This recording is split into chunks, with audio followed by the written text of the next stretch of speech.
Would we be able to reposition my camera where I could use the whiteboard? Yes. We probably can't do that, but. You probably can handle that really well. I'm gonna switch spots with you too, so you Pictures.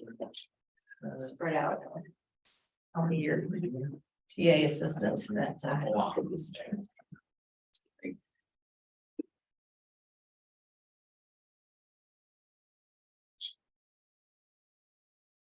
So isn't this fun? Get through with your PhD work, you guest lecture in classes, you're ready to go teach full time. This is the road ahead. There you go. All right. So Hey, we- everybody. Oh, sorry, we were talking, so how this is tying in, we were talking about. Writing PhD papers, you're reworking the ones, those of you who are THM into a doctoral level paper. And so from a philosophy logic side of view, we've talked about how we come up with our arguments. He's gonna take us, this is gonna be a whole nother way of looking at what we've talked about. So it'll be some review and some revelation. Please jump in. This doesn't have to be a lecture. We've got lots of time to say, could you stop and tell me that again, or I don't understand, or what do you think about? Right? Let me end this for the recording. There we go. All right. Well, as Dr. Carter mentioned, my name is Drew Smith. I don't think I'm technically a doctor until December, but it's a delight to be with you all today. The material we're going to go over is based upon some stuff that I've done in the critical thinking class. So my apologies to all. This is going to be entirely redundant for you.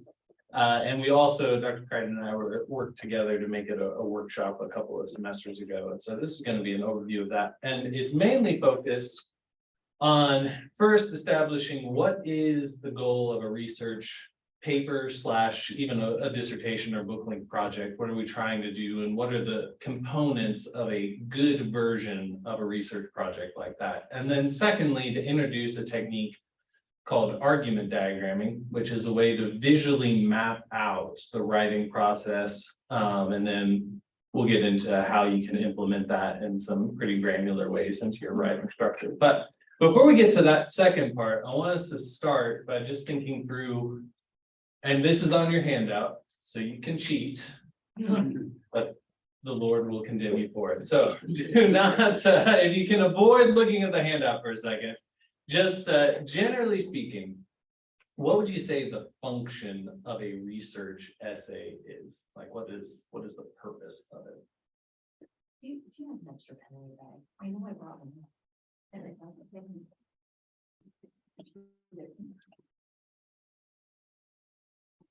Can you repeat one more time? Yes, what is the function or the purpose of a research paper or research essay?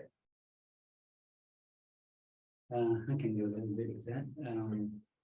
Especially once we came to this particular course, I've discovered that doing research is not coming up with something peculiar. You just get into a conversation that has been already around, and then you put your conversation, you put your contribution towards that without losing the context of the previous discussion with the researcher. Yeah. And then move forward. No, that's fantastic. And I would say, I think my favorite metaphor for scholarship is just that it's an ongoing conversation, right? Like being a scholar is almost like you walk into a room and you're there with a myriad of people in the middle of a conversation, and you're just trying to get up to speed so that you can jump into it. So I think that's spot on. And I appreciate you use the word contribution there. So let's think about that for a second. What would it mean to make an actual contribution to this ongoing discussion that scholars are having? Or maybe we don't even have to make it that localized. What, just in general, if you walk upon a group of friends and they're discussing an issue, whether it's which Star Wars movie is the best or which model of the Atonement is the best, and you want to contribute to the conversation, what would count as a genuine contribution to that discussion? Filling the gap. Yeah, no, exactly right, right? Yeah, so really what it would take to count as a contribution is you would need to say something that hasn't been said before. And I think the fill the gap metaphor is a great picture of this, that really what we're doing with a research paper or a dissertation project is we're attempting to fill a gap in some body of knowledge. And I think the gap differs depending on where you are in your academic development, right? So if you're on the undergrad side of things, really the gap is you, right? We're not looking for undergrads unless they're those annoying prodigies that the rest of us look upon with envy. We're not looking for them to make a contribution to like human knowledge collectively. You assign undergrads papers so that they can fill a gap in their own understanding. But by the time you get over to the doctoral or professional level, really what you're aiming to do is fill a gap in the existing knowledge base of your field. And I like to use the metaphor. So you're about to find out that my drawing skills are not my strong point. Yeah, stellar is the wrong word. So I know you're gonna have some comments and you are welcome to keep them to yourself.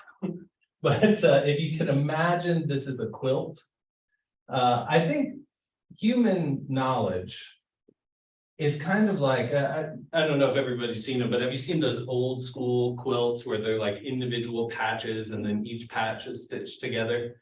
I think knowledge is a lot like that, where there's areas of human inquiry where we have a pretty firm grasp of what's going on, but the problem is it's never a complete quilt.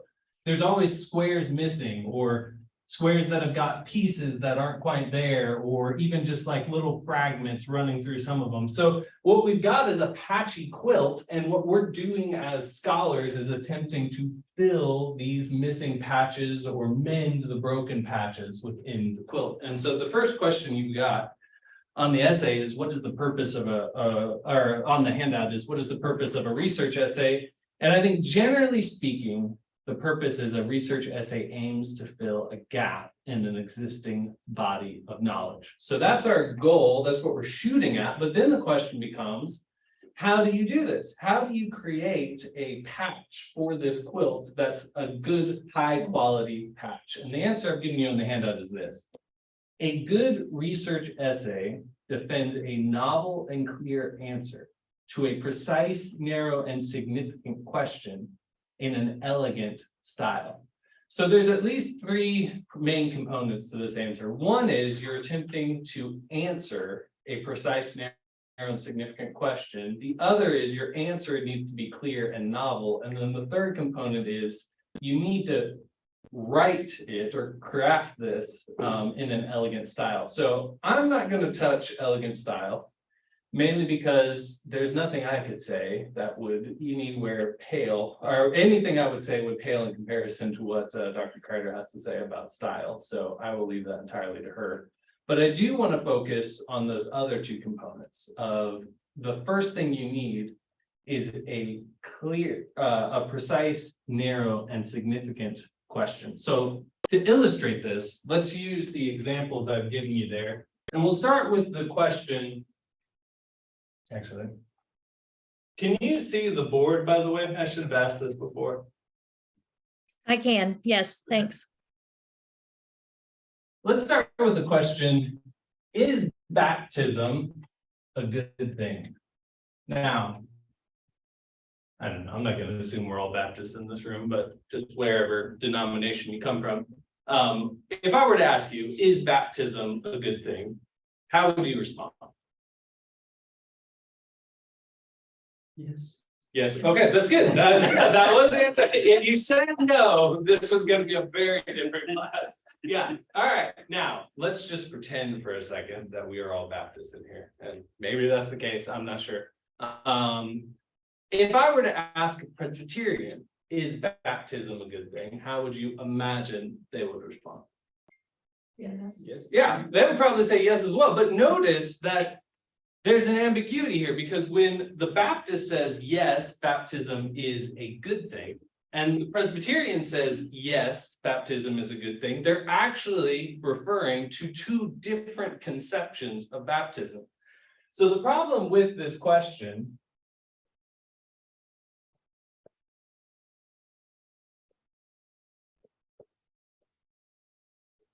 is it's ambiguous.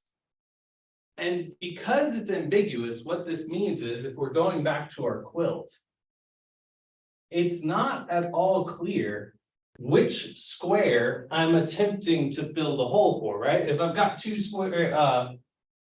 holes on my quilt, because these terms aren't clear, I could honestly be referring to either one of these holes. And what we need to do then, this first step is disambiguate, is that a word? It is now. It is now. All right, disambiguate the question so that our target becomes clear. So how might we go about getting rid of ambiguous terms in the sentence or in the question?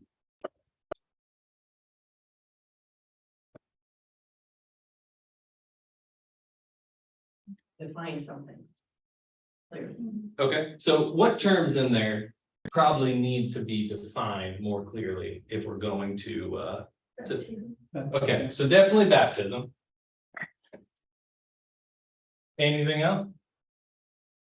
Doesn't mean a good thing. Yeah, I think this is ambiguous as well, right? Because good thing could mean any number of things, right? It could mean good as in I have an obligation to do it. It could mean good as in it's beneficial for the person, or good as in having the practice of baptism has social benefits of some kind. So the first step then in crafting a good research question is to get rid of ambiguous language, because by getting rid of ambiguous language, we're clearly identifying which hole in the quilt we're aiming to fill. So that takes us to version 2.0, which is, should Christians practice paedobaptism? And see, what we've done there is we've defined these two ambiguous terms, right? We now have a clear idea of what type of baptism we're talking about. It's paedobaptism. And I realize we could go, more fine-grained than that if we wanted, because they're different versions of paedobaptism, but we'll say that's good enough for now. And then we've also defined what we mean by a good thing, which is, should Christians practice it? Is there an obligation to conduct this type of baptism? Now, that's clear enough, but we encounter a new problem, I think, at this point, which is, if I were to just ask you all to write a high quality research paper on the question of whether or not Christians should practice paedobaptism, how much literature would you imagine you'd need to interact with to do a thorough job of it? Okay, yeah, hold on, yeah. Paedobaptism may be wrong, one man's opinion, but it's been wrong for a long time. Yeah, it's you've got about 2,000 years worth of literature, and not just any literature. Like some of the brightest theological minds the church has ever produced have tackled this question of what is the proper mode of baptism. So if you're trying to walk into that conversation and do a thorough job of interacting with the literature so that you can then make a novel contribution, there's no chance you could do that in the space of 20 to 30 pages. In fact, probably you wouldn't be able to do it in the space of a monograph. That would be a multi-volume work. So the issue now is not that we haven't clearly identified which hole we're trying to fill. It's the hole is too big. We don't have enough material to fill that patch. So what we need to do is set our ambitions lower and maybe just aim to take on a piece of this larger hole. And that's what I mean by the question needs to be narrow. Precision gets rid of ambiguous language so that we are clear about what it is what gap we're trying to fill. Narrowness is trimming the question down so that you've got a feasible chance of actually answering it in the space of the project that you're doing, whether it's a paper or a dissertation book. And so version 3.0 is an example of how we could narrow this question. Did John Wesley produce a successful argument for paedobaptism in a treatise on baptism, which is a book he wrote? So see, what we've done there is we've indexed the question down to a particular author, and not just a particular author, a particular book written by that author. And if you were to do a thorough job answering this one, all you would really have to do is interact with Wesley and then track down all the other people that have interacted with Wesley. And that at least is doable in a research paper, right? And I would say typically, the way we go about narrowing research questions is to add additional indexicals or constraints like that, where we're dealing with particular authors or particular books or particular movements. And by doing that, we shrink the size of the patch that we're trying to create so that it's feasible for our project. All right, so that's what we mean by a precise and narrow question. The last, the significant bit, is pretty straightforward. Not all questions you can ask are of equal merit, right? One of the tricks is you want to ask a question that other people in your field care about. So if your research question became, did John Wesley's nose hair trimming practices contribute to his views on paedobaptism? I don't think anybody cares. And so that's not a significant question. So you want it to be precise, you want it to be narrow, but then it needs to be something that matters. And that's stage one of a good research paper. But I want to pause there and just any feedback or comments, questions? Dare I say objections? But objections can also be part of jumping into a conversation. That's true. That is true. Let me ask one question there. Mhm. Now we are talking about filling the gap. Yep. As a writer, how do I know that that's a real gap? Because the whole universe might even know it, but to me it's a gap. How do I identify that it is really a need in the scholar world? Yeah, that's a great question. And Dr. Kreider might have some views on this. I would say, for me personally,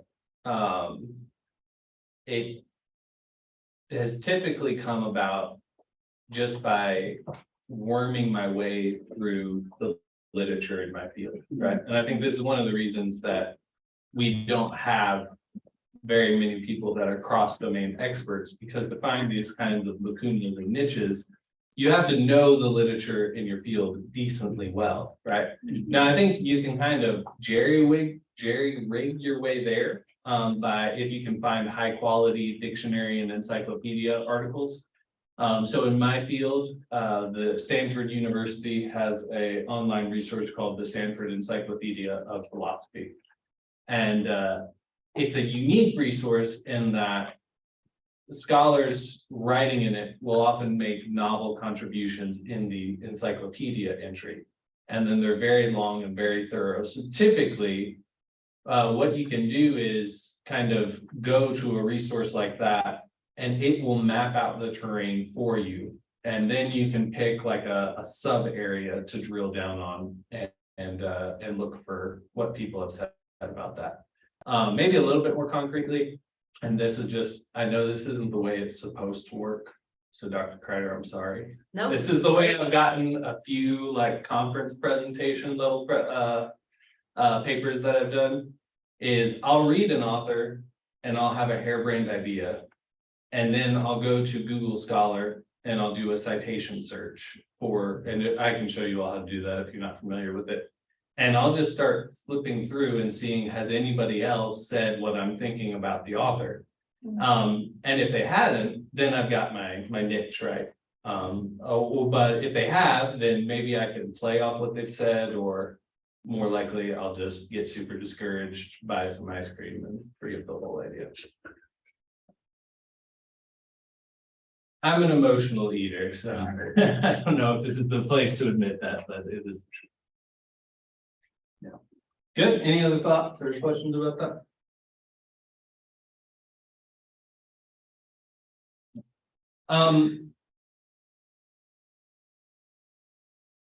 I can't remember when I was going to bring this up. I think I was going to talk about it when we got to the other question, but you just reminded me. Dr. Creighton and I at one time were discussing that topic, and I think this is another helpful thing to say. Is when it comes to creating novel answers to questions, and this is kind of jumping ahead a little bit, I think what's helpful is if you can find an intersection between your domain of mastery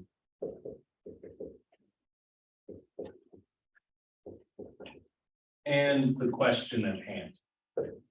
And by domain of mastery, I mean, I think once you get to the doctoral level, typically what you want to do is find something you can subspecialize in, right? And so that could be a particular method.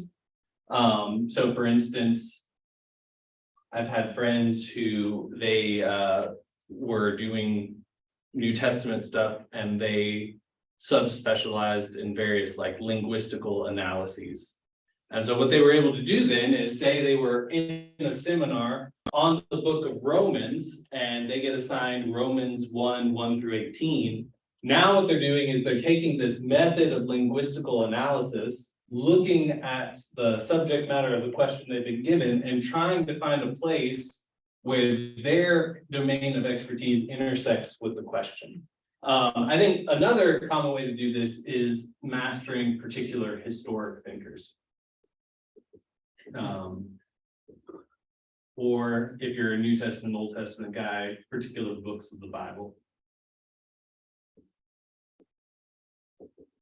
So an example of books of the Bible, I had a friend / mentor who was an expert on the book of Hebrews. He was going to a conference on family ministry. And so he found the intersection of what does the book of Hebrews say about the family. And so he's taken his area of expertise and found the intersection with whatever he was dealing with there. Or, I don't know, I feel like everybody's an Augustine expert. Maybe some of you are Augustine experts, but you get everything from like, what's Augustine's view on friendship? Or if you want to get more fine-grained, and I don't love this illustration, but I'm going to use it anyways.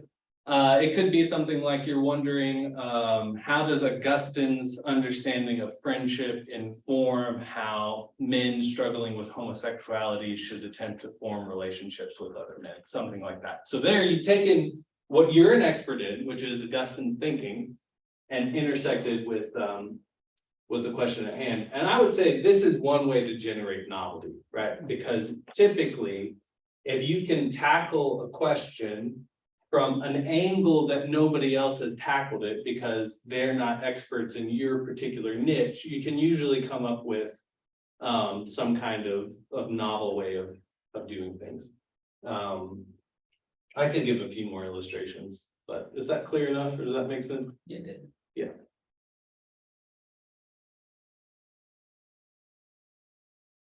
All right, this might be beating a dead horse, but I'll do it anyways. So this is just one concrete example that came to mind. So I did a paper for a conference / contest on the image of God. And so I am a philosopher and logic, that's my field. I like theology, but I'm not a theologian. And so there was no chance of me trying to contribute as a theologian would to that. So instead, what I did was I said, one of the things we try to do when you're creating logical models of things is have very few core assumptions and then show how those core assumptions can entail a lot of other things, right? And so my paper I did was basically saying, look, I don't know which model of the image of God is correct, but here's something you could do if you liked this one model. Is if you define the image of God in this very precise way, then I was able to show it logically entails what every other view of the image of God wants to say about what it means. And that again was just taking the one thing that I do well, which is writing a bunch of logic on a board and intersecting with something I otherwise knew nothing about, which was the literature of the image of God. And just in that one case, it worked out decently well for me. But that would be a concrete example of that. All right, yeah. Any other questions, comments on that bit? And then we'll move to what the answer section looks like.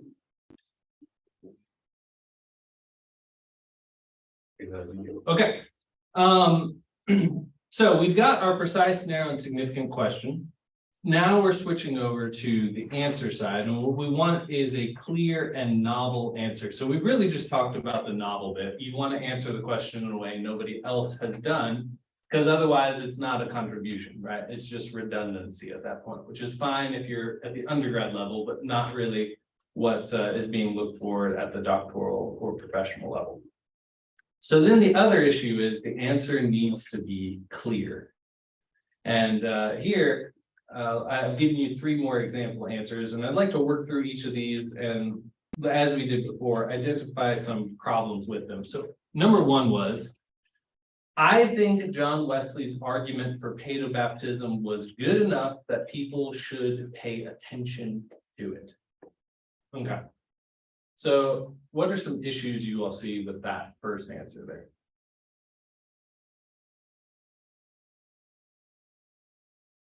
Like you said, with the questions, good enough is too ambiguous. Yeah, no, I think that's spot on. So not at all clear what good enough means. Dr. Crater, what time are we done, by the way? Noon? Okay.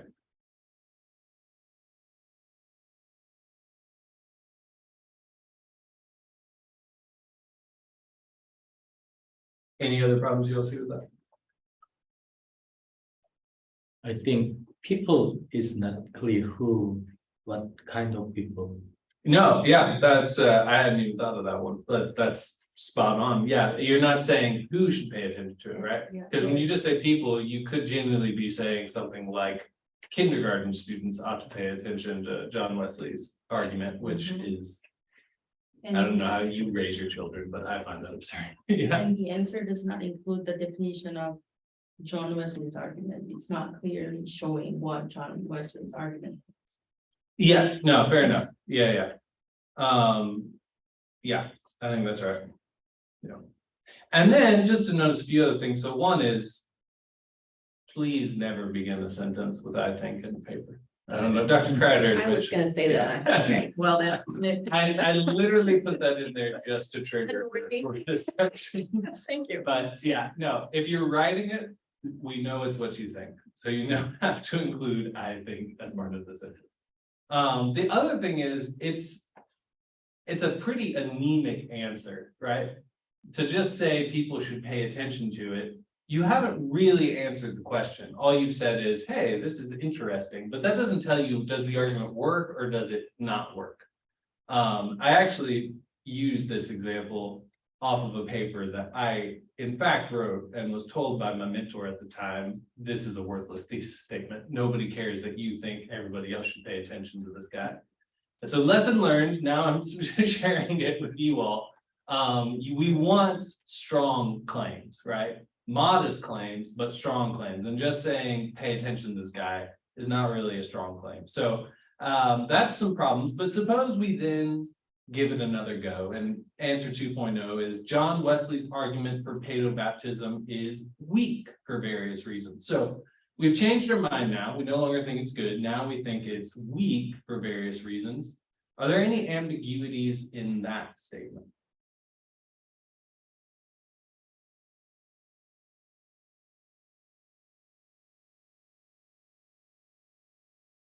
Yes, there are. What are they? Various, What's that? various reasons. Yeah, I think various reasons is unclear, right? And this gets into, have you talked about claims and maps for thesis statement? Not really. Okay, yeah. So I used to disagree with Dr. Kreider on this, but as always, she is one in the end. So now I'm a full advocate for this way of doing thesis statements. But a thesis statement, what you want is a compound of 2 things: your claim, which you can think of as the answer to the research question, and then your map, which is kind of a foretaste of how you plan to defend the claim. And usually you're going to have a connective between the 2 of these, like because or since, or if you read way too many Puritan things, the word for. Now you can obviously flip it, right? You could have the map and then words like therefore, hence, ergo, and then your claim. And the problem with version 2.0 is while your claim is relatively clear, right? You think John Wesley's argument is weak. Your map is ambiguous. Just saying for various reasons does not tell your reader how you plan to defend the claim that John Wesley's argument is weak. So Dr. Kreider, have I left out Perfect. anything Yes, there? no, that's good. Okay. So we get to version 3.0 and we eliminate that final problem. John Wesley's view of paedobaptism proves untenable given his affirmation that baptized infants lose the taint of inherent guilt and his notion that a partial justification occurs separately from union with Christ. Okay, so there I've got both my claim and my map clearly exposited, right? And the linking word is given. So the first half of that, John Wesley's view of paedobaptism proves untenable. That is my claim, and it's the answer to the question, did John Wesley produce a successful argument for paedobaptism? The answer is no. I think his argument is untenable. Then I transition with the word given to explaining something of the reasons why I'm supporting that claim. And that forecasts to your reader what they should expect to follow in the ensuing research paper, right? I'm going to show that his affirmation that baptized infants lose the taint of inherent guilt, for example, is one of the reasons that his argument doesn't work. And there, I don't know if that's a novel answer, we'll just pretend it is for now, but it's a reasonably clear answer to the research question. So, any questions on that? Does that map make sense to everybody? You got your Yes. claim and then you got the reasons why. So, because it's really important. Okay. Originally, I was trained by some people that we'll just call rhetorical Neanderthals, who told me that you always put a period in between your claim and your map, so they're separate sentences. Dr. Kreider helpfully informed me that that is just a bunch of polycock. They should always be combined into one beautiful, clear sentence like that. Amen. And that's what you get at Southern Seminary. Sorry, I was trained originally at Southern for my undergrad, so I can make those jokes because I am an alumni of the institution. All right. But where did you get your PhD? I did get my PhD here. That was true. All right, so that then is what we're looking for in a good research paper. You're trying to find this hole in the collective body of knowledge for your field. And you're gonna clearly identify which hole you're aiming at and make it a small enough hole that you can fill it with your research question. That then sets the parameters for your project. So your project then becomes, I need to come up with an answer to that question and something of how I'm going to defend it. And once I've got those two nailed down, I've got my claim and my map, which can together merge into my thesis statements, which will serve as my answer to the research question. And that all packages together nicely, but then we get to the thornier issue of, okay, how do I actually go about reasoning through this, right? How do I come up with the components for my thesis and my map and all of those things? And that's where we're going to transition now to argument diagramming, or I think I've called it argument maps and essay x-rays on your diagram there. So starting off, we're just going to talk about what the components of a argument map are, and then talk about how you can use these in the research process. So it's a pretty straightforward idea, but the rough idea, the general gist of it is this. You imagine I've got my research question up here. In argument map, at the top, you're going to put whatever your claim you're defending is. And then below it, you're going to start building a tree that gives you your various supporting and illustrating or laboratory points. And we do this in two types. So black boxes represent argumentative support for the claim, right? And these come in two varieties, and we'll illustrate these in a second. So sometimes I can make a claim and I can directly support it with some piece of evidence, right? So an example of this might be, suppose my claim is that doctoral students don't get enough sleep. I'm sure is actually accurate. And I support it by citing a Harvard study that found that a survey of 5,000 PhD students found that they're on average getting 3.2 hours less sleep than they should in a given day. So in that case, the study directly supports the claim, right? I don't need to add anything else to it. Other times, you might have something where a couple of points have to work in tandem to establish your claim.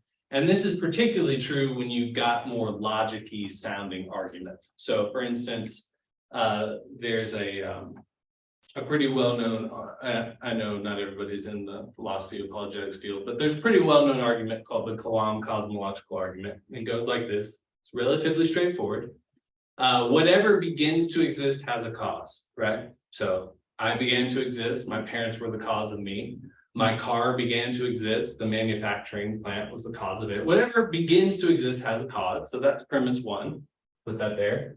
Premise two is the universe began to exist, right? And so most cosmologists, as far as I understand, accept the premise that the universe had a beginning at the Big Bang.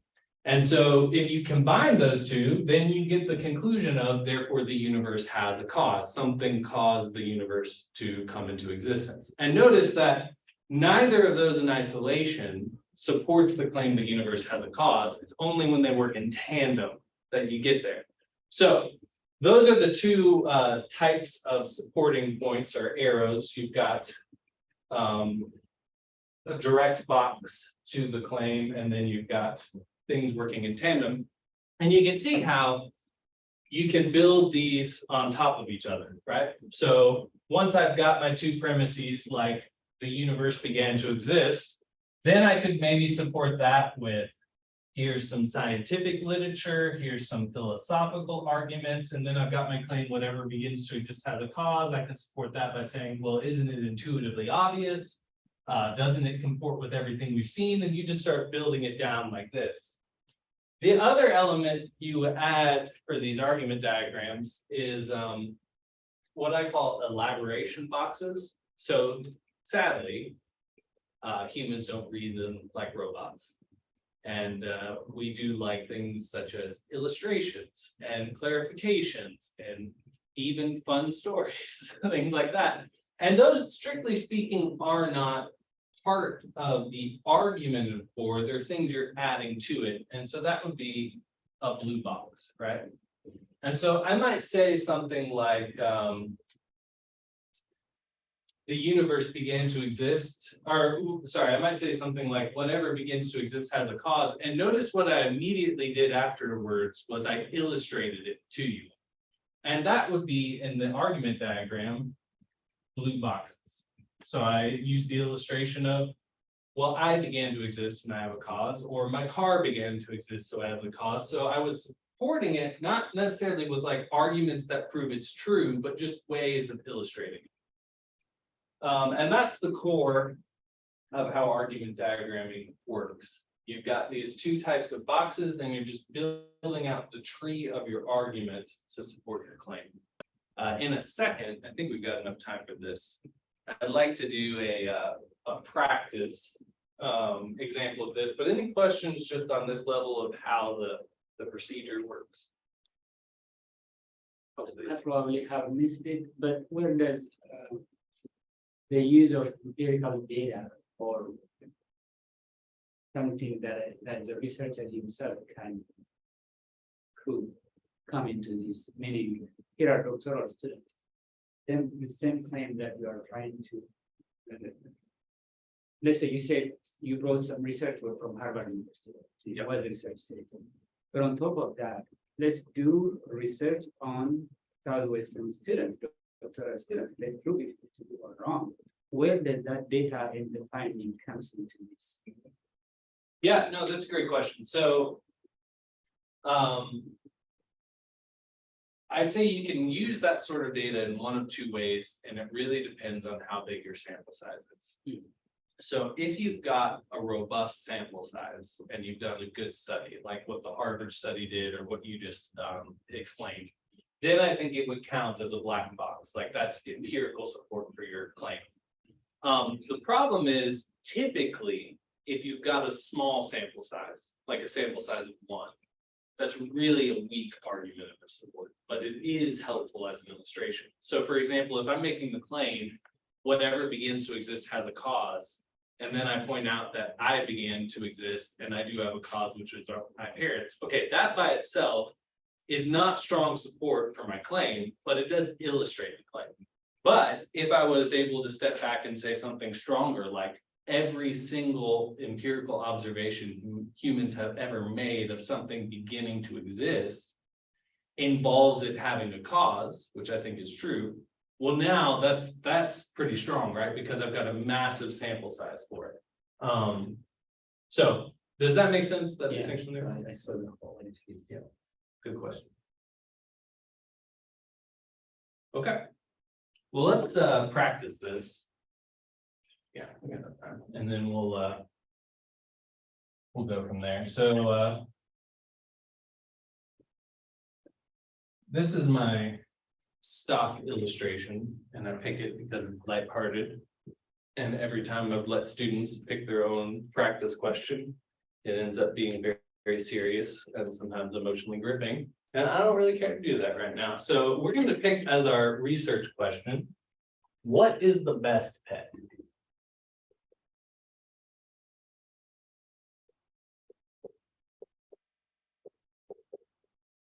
And this can be a ridiculous answer, but any answer at all will do. What are we going to say is the best pet? Chihuahua? I don't even know if I can spell Chihuahua. How do you spell Chihuahua? I don't know either. That CH line, draw a dog. Rat dog.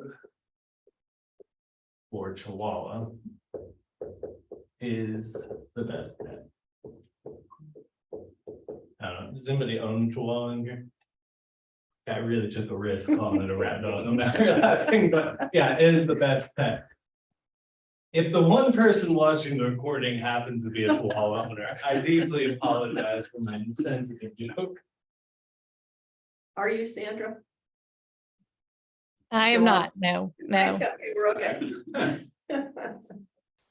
Okay, now, right off the bat, what's one problem with this question and answer? Well, really, an iguana makes a better pet than a chihuahua. Other than the obvious absurdity of the answer, what's the problem with the way it's formulated? Within the question, I think, what does it mean when we say best? Yeah, so we've got ambiguity again, right?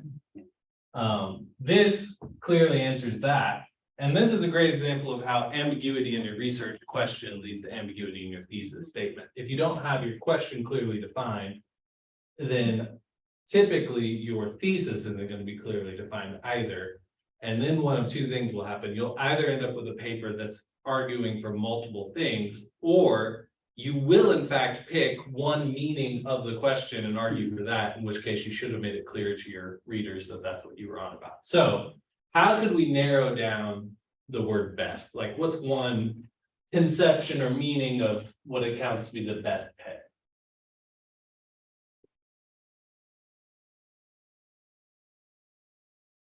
The answer has to come from this side of the room.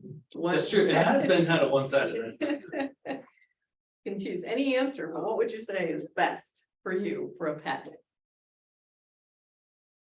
Best pet would be in the sense, the animal that we live with together, or we just go to the zoo and find out which one is the best, or we have to make it clear. Yeah, I guess, so best usually means best relative to some standard or category, right? So best in the sense of like most economical or best for companionship, which So that it may might be, cat is the best pet, as for me, cat is the best pet, or. okay, just because they give you the best companionship, okay. All right, well, let's do that. We'll stick with the Chihuahua answer, even though maybe cats are the best for companionship. So then our research question becomes, which pet is the best for companionship? So what would be other, so what would be other questions? We're gonna do companionship. We're describing best as companionship, and what would be some other possibilities? How else could we define best? What is the best pet for, Say obedient. okay, Yeah, for obedience obedience, or that's good. economical or Loyalty. loyalty, Not right? Too much shedding. Right, Yeah. there you go. for- Yeah, if you've got carpet in your house, Yeah. yeah, absolutely, or best emotional support pets, any of those things.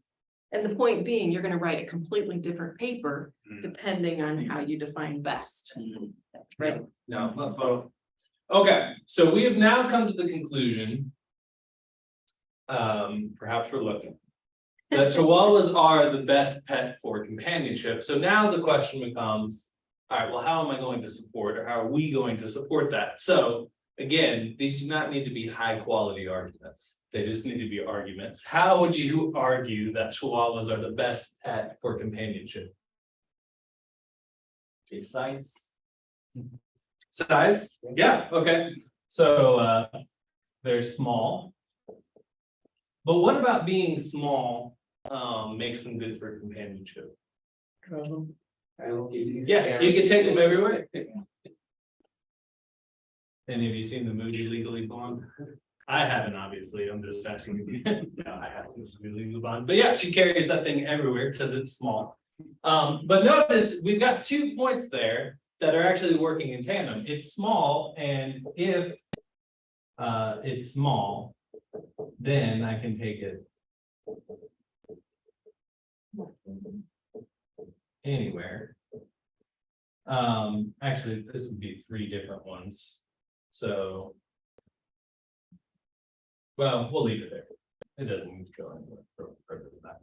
If you wanted to, you could add a third premise that says something like, if I can take anywhere, then provides constant companionship or something like that. You could add that in. And this is probably a good time to mention that argument diagramming, just like all writing, there is an art to it, right? It's not clean cut in terms of there being one way to do things, and even how you present your arguments, you can do it at different levels of granularity. So that I could combine these into one box if I wanted to, or I could break them out.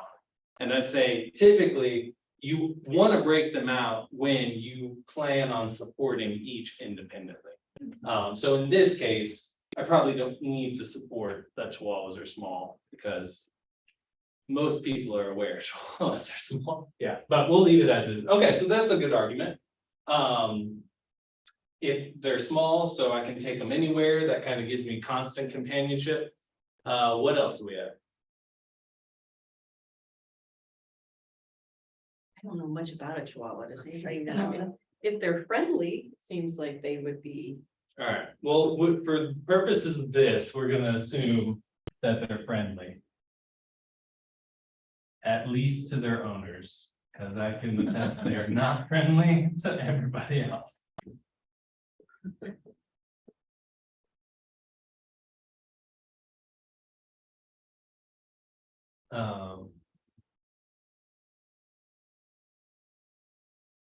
Okay, anything else? Well, then it's expensive to take care. They're not very expensive. I guess you could maybe add that in there, so. does that help with companionship? Does that work with our argument, or would that be a different argument? Yeah, I guess I was Or- thinking that, you know, if you're dating somebody and they're a cheap date, then typically you They're a find that good to be companion. better companionship. than if they're high. Anyway, we're gonna let that one go, so, yeah. Cause that'd be a good argument, Gall. I wonder if you could write a whole paper on On that. that one, yeah. Well, and maybe so zoom out and take this a different way. What generally speaking are the qualities you look for in a companion? So what counts as good companion across the board doesn't even necessarily need to be unique to pets.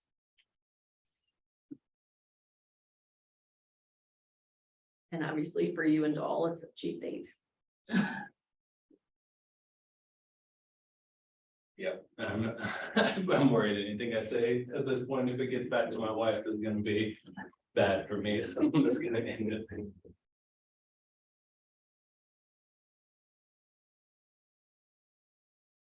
I'm not sure if it fits into our claim. If we have some data about the time it takes to a dog to be trained, for example, German Shepherd versus this little dog. If it takes longer for a German Shepherd to become friendly, then I have that contrast so that we can bring in that data to support our. Excellent, yeah, so we could do this. And this is often, and just as an aside comment, a powerful way to argue is to argue from universal principles to the specific situation. So if we establish as a universal principle, something like, if a pet is easily trained, then it's a good companion.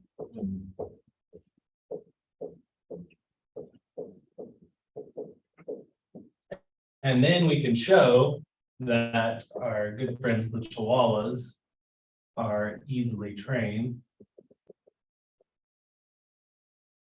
These together would support our thesis, right? And so I've got the universal principle here, my specific case here, and those work together. And then what you mentioned as well would be even filling out the tree further. So I've got some kind of study that I am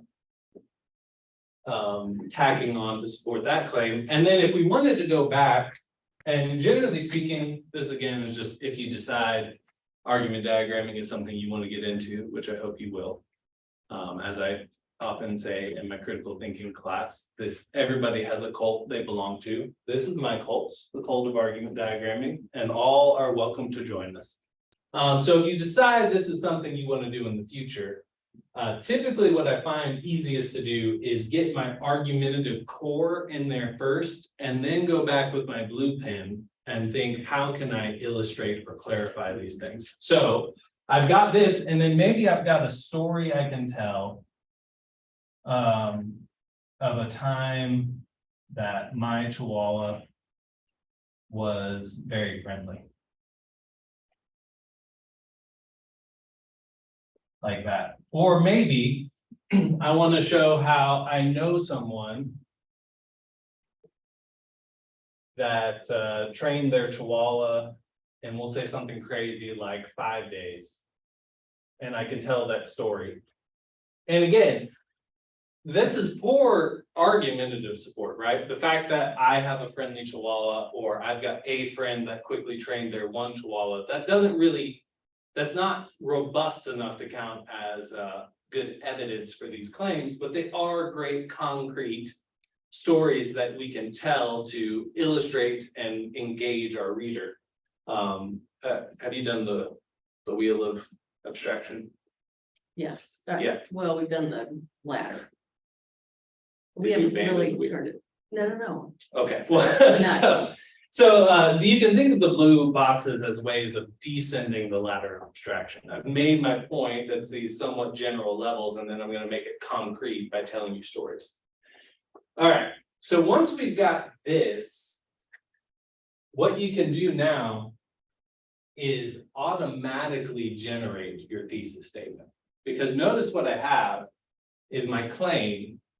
And then I've got the three main arguments that I'm going to use to support my claim, which is my map.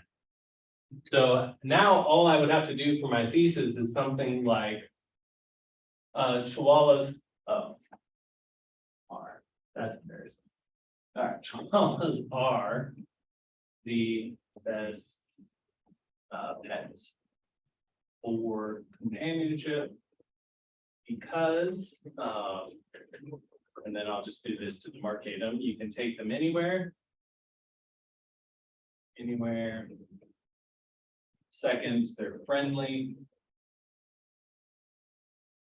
And then third, they're easy to train. And obviously, you know, this is just sketching it, you would want to fill in with better wording than this, but this is a complete thesis statement. And then what I would do is, once I've got this, I'm just gonna go back and fill out these boxes. So how am I gonna support each of these individual claims?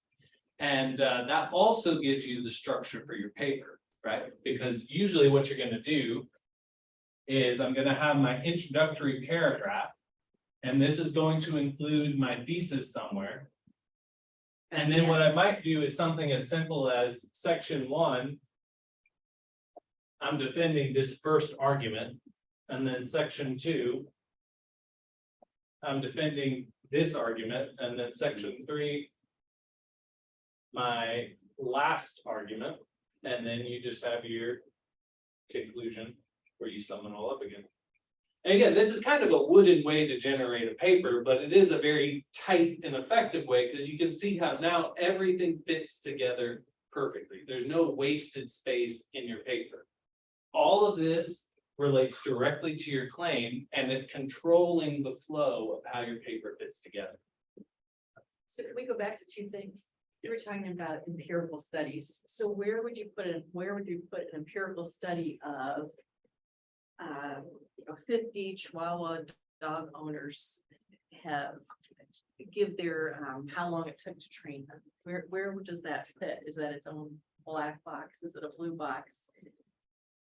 So how could we use it? I would say it should be on the last part where we say, Chihuahua are easily trained. So the empirical data comes there, there is evidence, So would it be blue or black?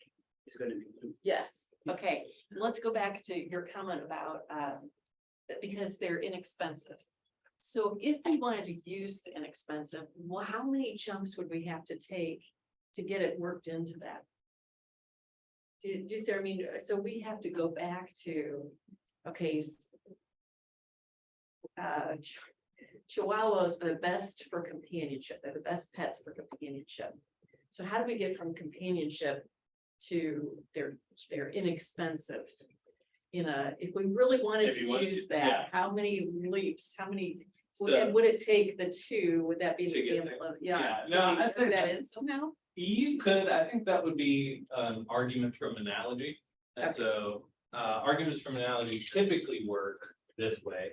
You take case A and you take case, oopsies, that was terrible. So making Venn diagrams, they should touch. Case B, and then you establish that they have some property in common, right? And then you establish that this one has some further property. So we'll call this property 1, this is property 2. And then you infer that because A shares 1 in common with B, therefore it likely shares 2 in common with B. And here's a concrete example of this. So this is probably the most famous, at least in my field, argument from analogy. William Paley's, you may have heard of his watchmaker argument for the existence of God. So he says, watches are intricately designed, right? All their parts fit together for a purpose, and they have a creator. The universe is also intricately designed. All its parts fit together. And therefore, if we can infer, or if they have this property of being intricately designed in common, and we know watches have this further property of being made by a creator, we can infer that likely the universe does as well. Now, I'm sorry to say that argument has not held up well over the years, and generally, at least in that form, is no longer accepted as a good one, but that illustrates the point. So what you could do, if you want to go Dow's route, is something like this. Cheap dates are best. Girlfriends / boyfriends. Chihuahuas are cheap pet companions.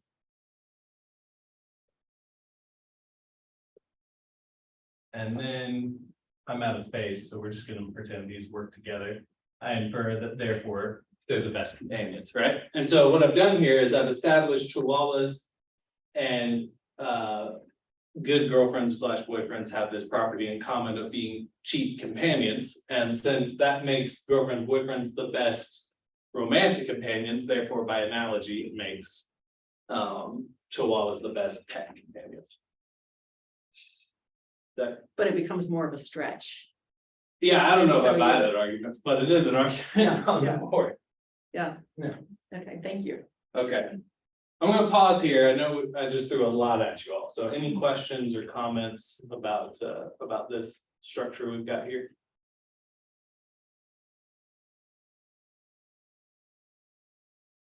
And then you almost have to figure out what's the best order. So you've got these three, or maybe you're gonna talk about that. That might. Nope, I wasn't at all, so.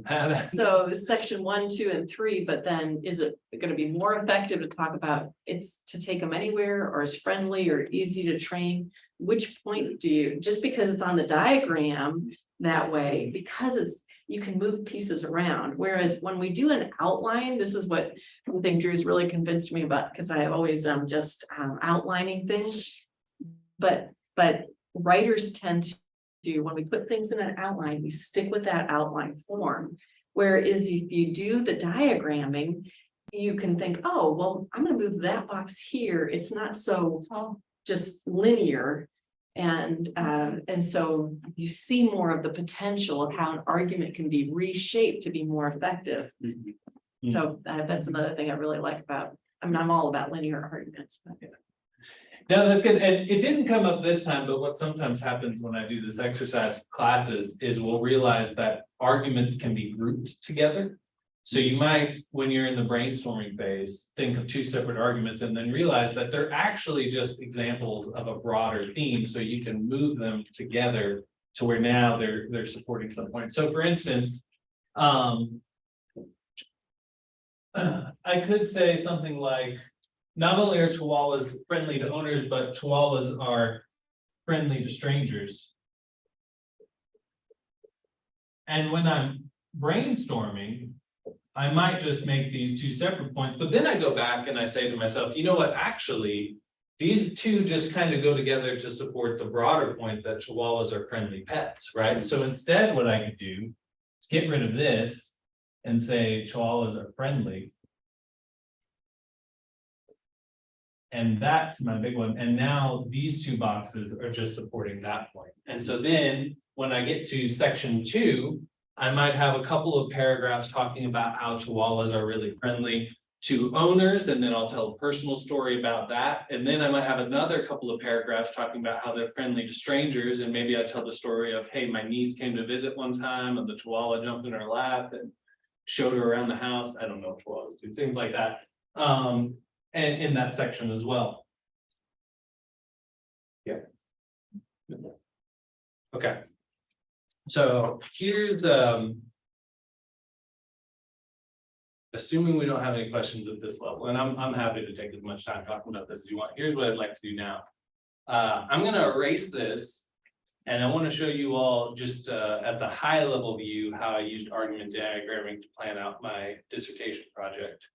The only reason being that I do not have argument diagrams of anybody else's dissertation project. So I would happily use a better project than mine as an example. But nobody else I know does this sort of thing. So if any of you decide to use argument diagramming for your dissertation and don't mind sending me the argument diagram, I would love to use it as an example later on in life. But you can tell how it's not a huge leap to move from these boxes are sections in a paper to their chapters in a book, right? It's conceptually pretty much the same thing. You just have to do more work later. So this is how it looked when I did my dissertation project.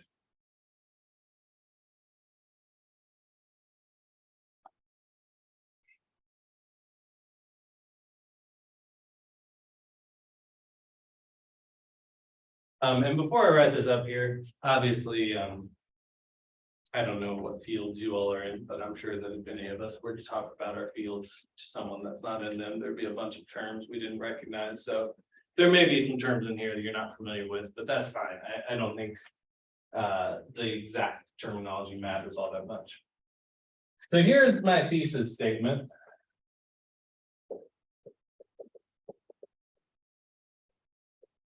And on to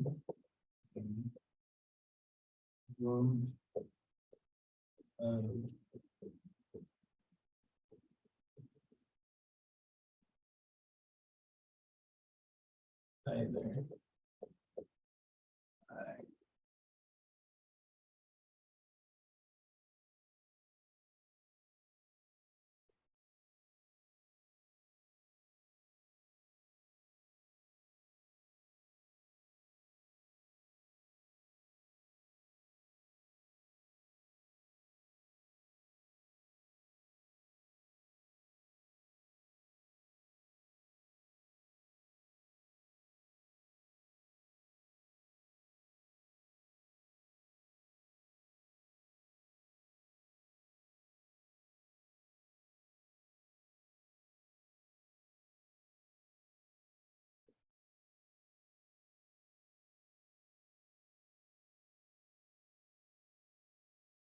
Okay, so not the simplest thesis statement that ever was written, I will admit, but there's the whole thing. So if you were to break it down, how many claims have I made in this thesis statement?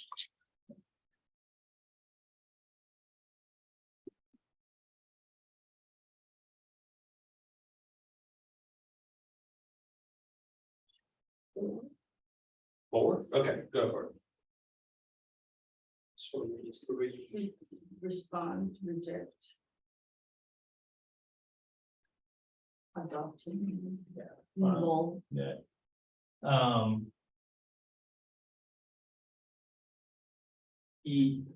Yes.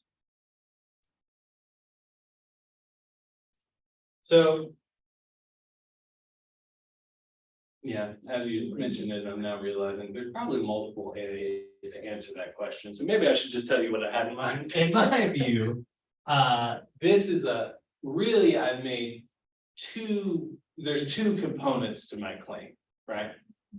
You can respond to this problem, which I call the problem of necessitism, either by rejecting necessitism or by adopting more nuanced formulation of the doctrine involved.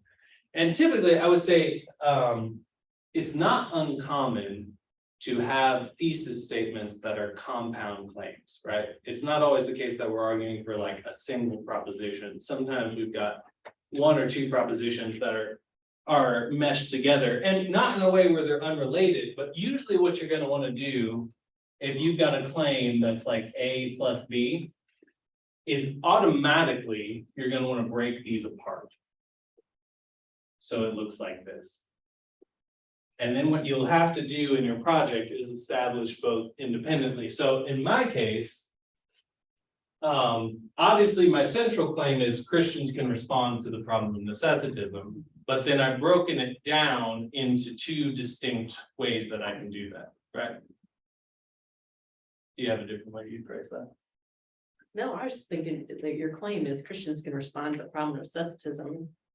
Really, your map is either by option A or option B. Yes. In response A Yeah, or B. sorry, that's a much better way to explain it. But Yeah, no, I'm Yeah, yeah. following what you're saying. yeah, so that's a better way to phrase that. So this would be my claim. And this would be my map.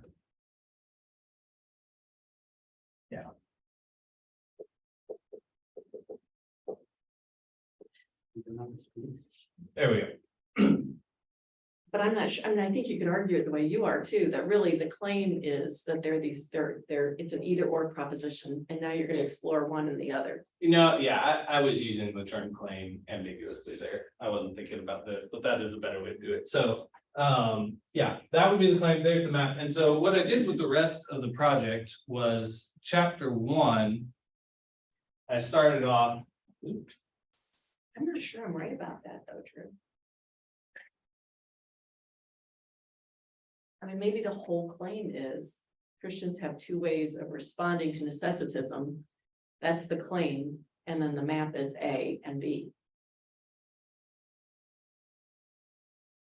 Logically, would that work?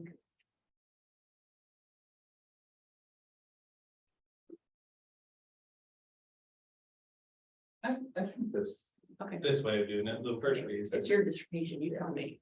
This is the way I thought about it in my head. Maybe it's wrong, but that's the way I thought about it in my head, so that's a good. Oh, that's good enough, but anyways. So chapter 1 was just defining the problem of necessity. Right? And notice that doesn't support my claim that Christians can respond to it. It's just I need to illustrate or make clear to my reader what I mean by this problem and establish that it is in fact a problem. So that was chapter 1. Chapter 2 was kind of a digression into the history of necessitism. And there the idea was, all right, so we've established this is a problem. Here's like some historical background of where this view came from. And then the rest of the chapters were attempting to establish these two core supporting points. So rejection and modification.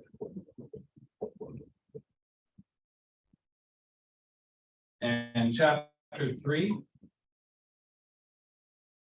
was entirely devoted to me refuting the central argument for necessitism. Well, I don't know if I succeeded, but attempting to refute the central argument for necessitism. And then chapters 4 and 5 were two different ways that you could modify the doctrines that necessitism was in conflict with in order to get rid of the problem, right? And then what I did was, this was like my 30,000 foot view map for the dissertation.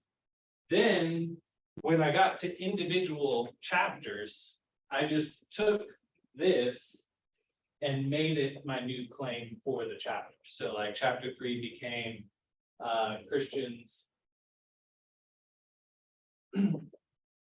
can reject necessitism. And then I explained in more detail at this point how I was going to argue that they could reject necessitism. So I added my map on there and then built it from that. All right. And again, you don't have to use this technique, but one of the nice benefits of it is everything fits together pretty tightly, right? So can you explain why you're doing blue? Because this is really good. Can you explain why you're doing blue for the defining it and the history of it instead of, does that make sense to you? Why that would be blue and the other would be black? Yeah, no, and the reason being, defining terms does not count as supporting your point, right? It's just clarifying what you said. Likewise, giving the historical background of something or illustrating things, you're not actually giving evidences that would lead to the conclusion your claim is true. You're just kind of fleshing out the concepts involved.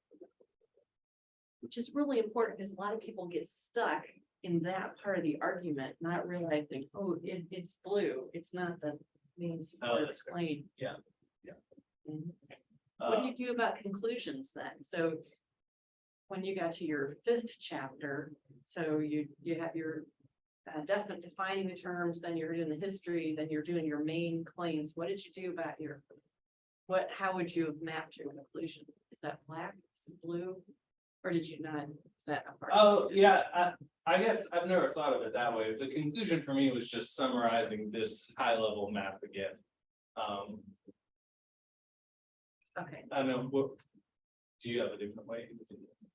Well, sometimes conclusions are, so here's why it matters. And here's further study. And so I just wondered how you would, if a paper or a dissertation ended in a here's why it matters and here's the way forward, what would that look like in argument diagramming? Yeah, Or wouldn't it, doesn't it really fit? I think I would say anytime you're establishing the significance of the project, that's a blue arrow. Okay, The further research and this might not be right, I would view as an inference of your conviction. So given that, Okay, I've established this point, it therefore follows that this is the research. and That so needs that's to be black. done. Got it. Thank you.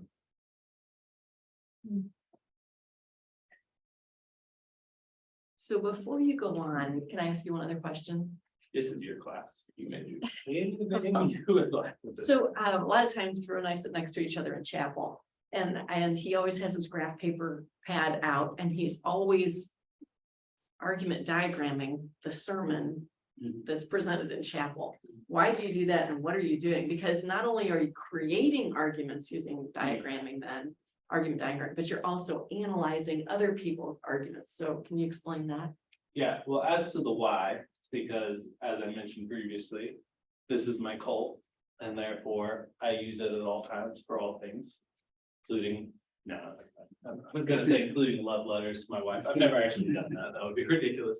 But no, this is a constructive application of argument diagramming, but I also think you can use it in more of an analyzing mode. And so some of the illustrations you've got, like on pages, I don't have page numbers, I apologize.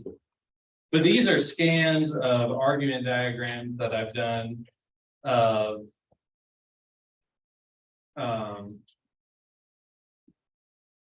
Oh, I'm sorry, I forgot that I had included that. So you all remember that project I was talking about on the image of God? So there was the rough draft argument diagram I did for that. So the thesis was one can employ Stump's construction of Thomistic love to formulate a hierarchical version of the multifaceted Imago Dei that both embodies several model theoretical benefits and entails much of what rival views assert regarding the divine image. And then I just broke it down into three things. So one, I had to define what I meant by hierarchical version. And then I had to show that this model I've created has model theoretical benefits, and then show that it entailed much of what others want to say. But the other side, this is an example of Carl Trueman's essay, Judging the Sins of Our Fathers. And there, I just broke it down into a very high level. Here's his thesis and supporting point. Is this could be helpful when they're getting ready for comps, right? As you're reading those textbooks that you need. That if you could just do an argument diagram, then it would be almost a snapshot of the argument that you could go back and use before your comps, so. And I would say, if you do want to do that, this is just one pro tip. Again, this is just a method.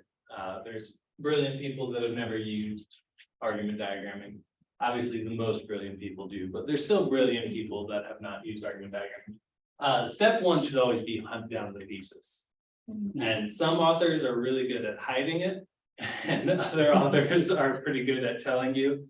But usually I would say if I'm trying to construct an argument diagram, before I don't read through the whole thing first. I always hunt down the thesis first. And the reason being, what it typically looks like in practice to analyze someone else's thought is I know what the thesis is, and then as I'm reading, whether it's at the paragraph level or the section level, I'm summarizing their thought, right? So I might say section 1, here's my summary of their thought. And truthfully, I don't even always put the arrows in first. Sometimes I find it's better to just get all the components on paper first, and then figure out how they fit together. And a good author makes it clear. It's not always the case that you're reading a good author, sadly. So sometimes I have found the argument diagramming technique can even be an interpretive aid, because it separates out the chunking the essay into like little units that I've summarized, and then figuring out how did the author intend these to fit together. Yeah.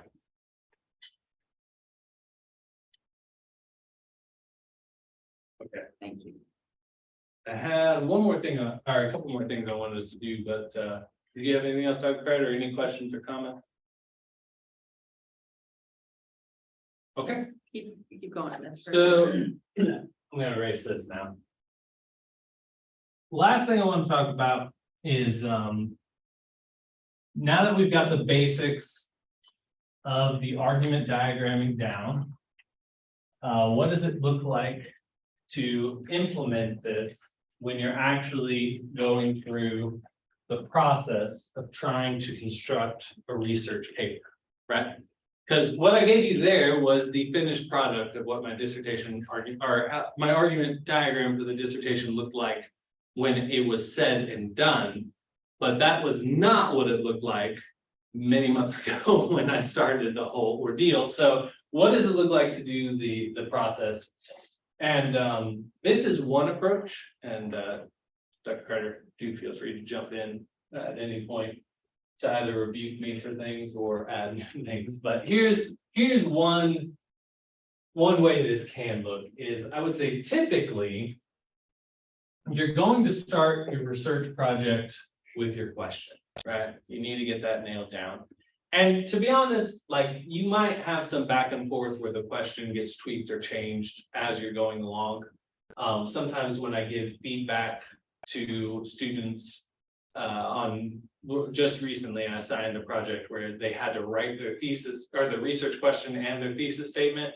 And some of my feedback was, you really should change your research question to match what you said in the thesis a little bit more closely. So it's not always linear. There is some back and forth, but we're assuming I've got my research question more or less nailed down. The next step, at least in the method we do here, is to come up with your hypothesis.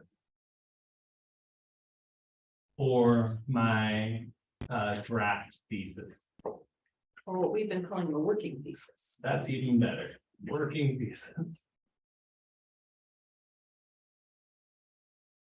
Now, there are some professors on this campus, and I will not name them, who are of the view that you should not do this because then it biases you towards a particular answer to the research question. And that may be the case, but Dr. Carter and I have discussed this before. The counter argument would be this. I think all of us typically have in the back of our head some working thesis. That's what our intuitive answer to the research question is. And so you can either try to achieve objectivity by repressing those impulses, or you can just be honest about them and put them down and realize that if you're doing your job rightly, you may have to change this at some point. I think this is the better way to go. More importantly, Dr. Kreider thinks it's the better way to go. And since I operate on the assumption that Dr. Kreider is never wrong about writing, this is the approach we're going to take. So once you've got that, my next recommendation would be that prior to starting the research process, you brainstorm out how you think you could defend this. And so you might come up with 2 or 3 different arguments, just like we did for the which pet is the best companion.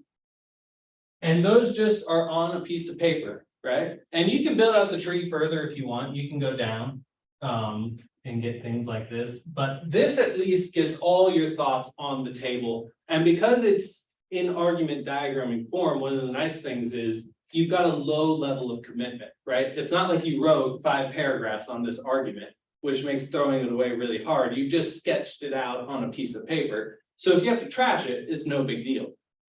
Then, as you're going through the research process, here again is just one way you could do this, is I like to have what I call something like a source sheet.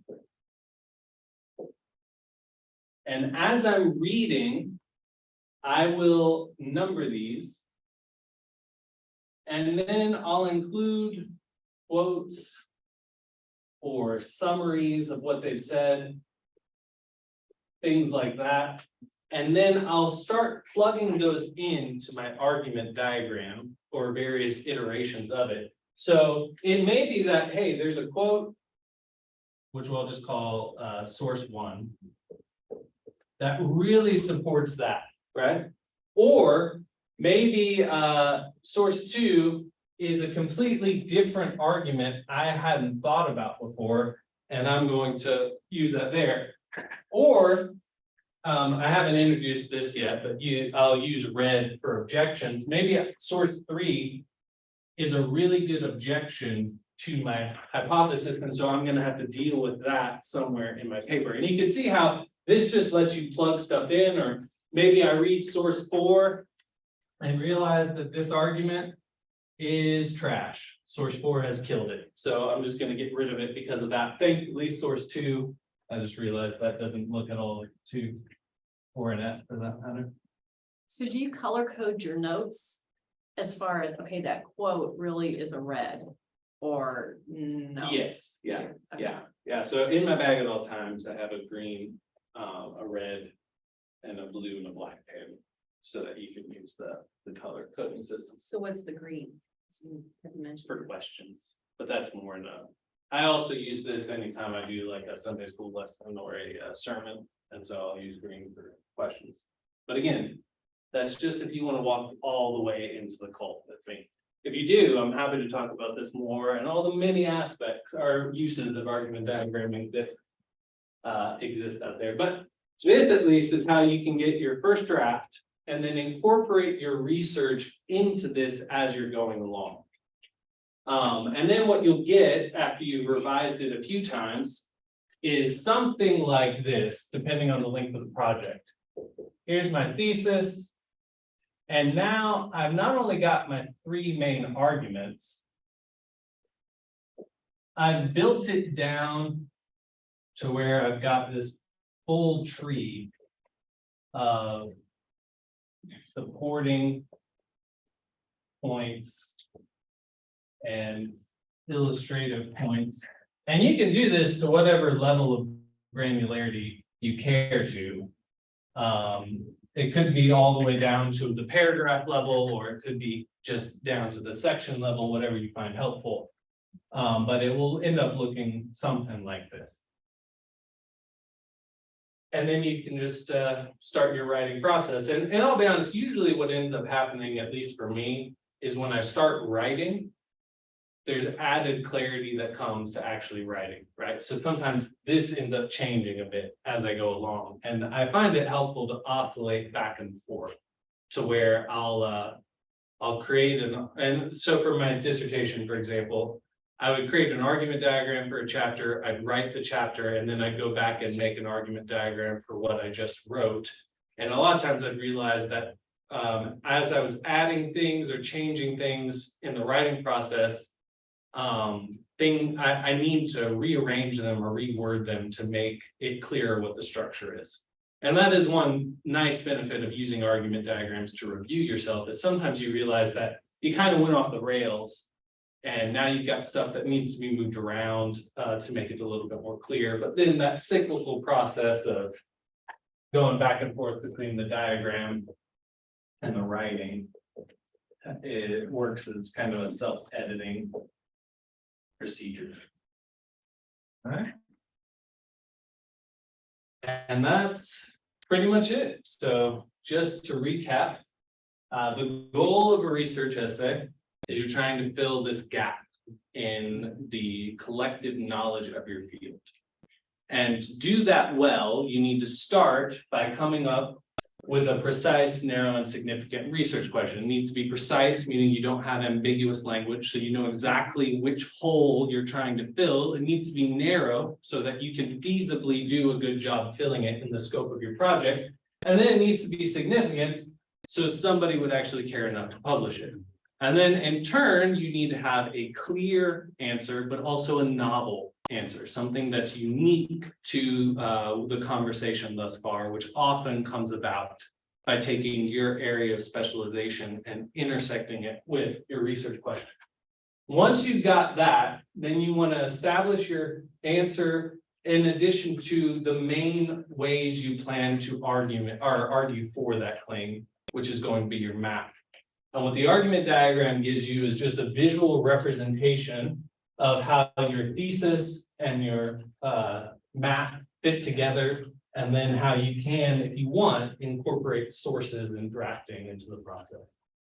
And that's it. Is this being helpful?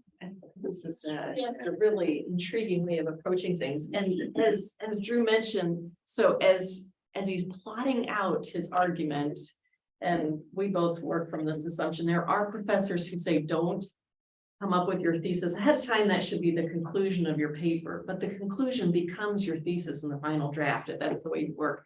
But see how he has those boxes under his working hypothesis? You can always leave one blank, because you should discuss, you should get to the end of writing a paper and you should have personal ahas.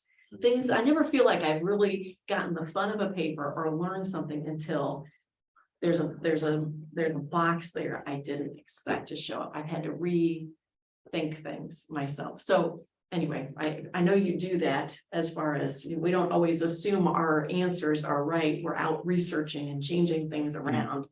But anyway, it's I love leaving my boxes sometimes blank of when I'm looking for something I don't know yet, even then. That may help you or may not. This is really clear. Thank you so much. This is great. Oh, sure thing. Oh, well, thank Really, you. really appreciate it. Me asking one last question. Please for you. ask me any question that you all. So the overall argument that puts together to answer that particular question, how do you organize it? Because we are touching here and there. Do you go like from simple arguments to complex arguments, or maybe common arguments to specific arguments? How do you go overall?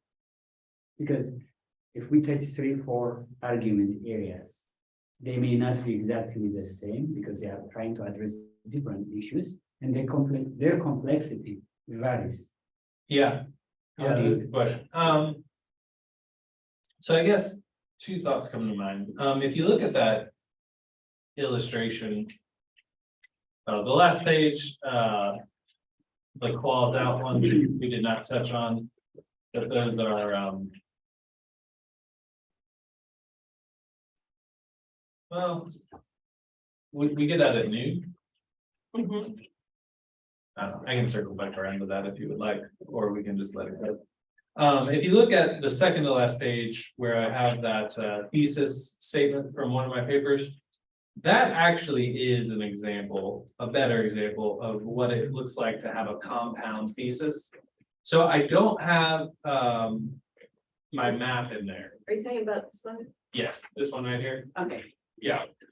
What I had is the claim that one can employ some construction of domestic love to formulate a hierarchical version of the multifaceted Imago Dei that both embodies several model theoretical benefits and entails much of what Ryle can assert regarding the divine image. So what I've done there is I've made two claims about this model that I've developed. It embodies model theoretical benefits and it entails much of what others want to say. So in that case, what I've done is those two claims become separate boxes, right? And the reason the arrows converge is to prove my full thesis, I have to prove each independently. Does that make sense? If I've got a compound thesis, then I have to prove all the components to get my full thesis. So in that case, the structure of the paper would literally just look like, I'm going to give arguments in support of this one, and then I'm going to give arguments in support of this second component. As far as how to order them, that's more of a rhetorical question. So Dr. Kreider probably has some more interesting things. I know that actually, I think this is the book you gave me that Justice Scalia and Gardner wrote on how to write good judicial appellate briefs. If I recall correctly, they say always start with your strongest arguments first, right? So that way you're kicking off on a good footing with your reader.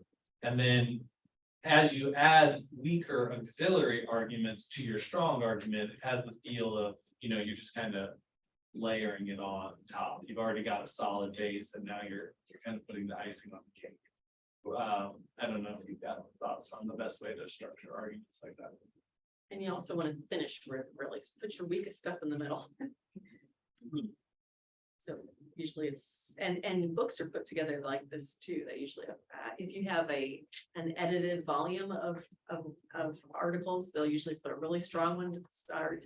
They'll put a strong one at the end and a good one in the middle, and then the fluff will be between, because people either start, their readers' impressions are at the bookended. And I don't know if this is what you were asking. I think you were following the question better.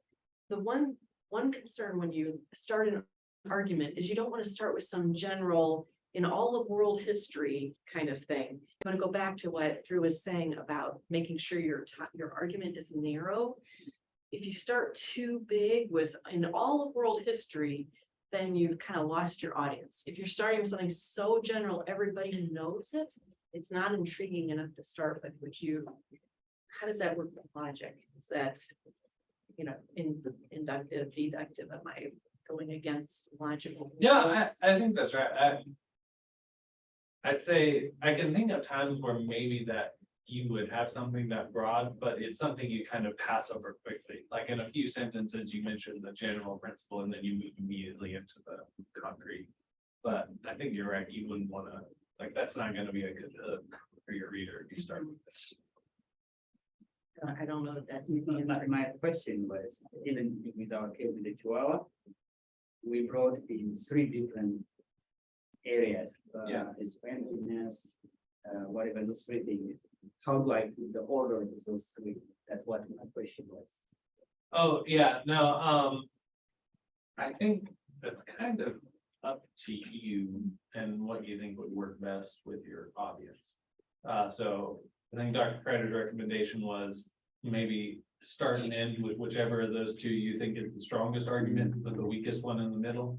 But there's not, and this is where it's an art, not a science, right? I don't think there's any like definitive rule about how to structure it that way. Okay.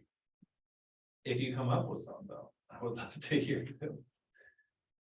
So in statistics, we go with general picture, and then you go inside and see if there is any further correlation or something like that. Previously, you said if set A and set B has something in common, and there is one thing that's not common to A, then there was a conclusion that A will share.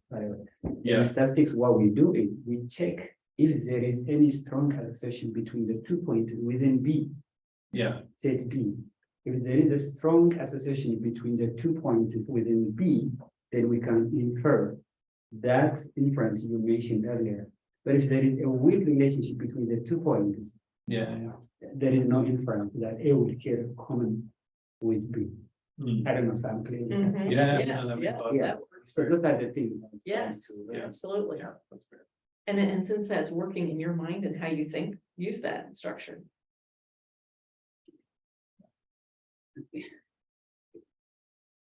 And isn't this fun? There are different ways of putting arguments together.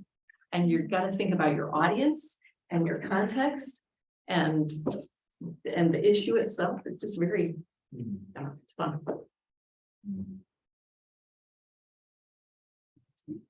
Any other questions? I have one last question for that. Whenever we have that equation Mhm. for getting the working thesis, some question we already know the answers for that. And some question we don't know the answer. For example, in my first semester, I did in John Chrysostom really Yeah. influenced Southern Baptist preaching. So as I worked, so I came to understand that he did it verse by verse in even the 4th century BC, and he's the key who introduced. Yeah, no, and Dr. Craig, I don't know if you would agree with this way of phrasing it, but I think sometimes the novelty is in the math and not in the claim. Right, Mhm. sometimes what you're doing is you're producing an argument for a conclusion that nobody else has come to previously. And so one example from the field of philosophy is all Orthodox Christians are going to accept that the incarnation of Christ or the doctrine of the Trinity is coherent, right? It's not a contradiction. But there are dozens, well, maybe dozens is too much, but there's at least 5 or 6 different ways of explaining how those doctrines are coherent within the field of philosophical logic right now. And what's unique to them is they all have the same conclusion. This is a coherent doctrine, but they're arguing for it in different ways. And so I think sometimes, yeah, you do, maybe you're in a confessional institution, and so you're going to stick with the confession's answer to a question, but you can add a different route to arguing for it than what people have said previously. Would you agree with that? Mhm, absolutely. So. Sandra, do you have questions? We didn't ask. No, I'm good. I enjoyed it. It reminds me of back in the 90s when we used to do everything on note cards and move them around when we were writing Yes. big Oh, yeah. research papers. So Yes. it's very helpful to have the visual. Thank you. Yes. And I think the best scholars play with ideas. You know, they're intrigued by ideas. That's why you're here. And they're not afraid of them to play with them and figure, you just remap things. So doctoral study is so fun. It's just a lot of fun. Sleep depriving. but It is so sleep Yes, yes. Well, to give you 15 minutes extra sleep tonight, why don't we stop here? And thank you so much, Drew, for coming and joining us for this. I will see you next week. Yeah, I'm sorry. This is just all that for you. Information. Me too, and I appreciate